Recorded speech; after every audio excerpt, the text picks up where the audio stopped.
Aswang nga ba si Lapu-Lapu?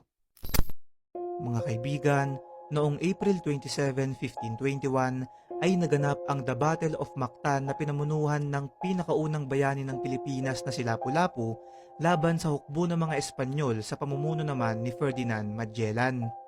Ayon sa iba't ibang libro patungkol dito, ay inabot ng halos 2 oras yung sagupaan kung saan lumalamang ang grupo ni Magellan dahil malayong mas matitibay ang kanilang mga pangdigmaang kasuotan at mas matatalim ang kanilang mga espada.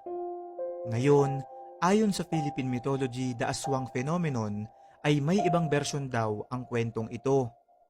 Noong mga oras na yun na malapit nang matalo ang grupo ni Lapu-Lapu, ay napagpasyahan na nito pati na rin ng kanyang mga kasama na banggitin na ang orasyon upang sila ay maging aswang.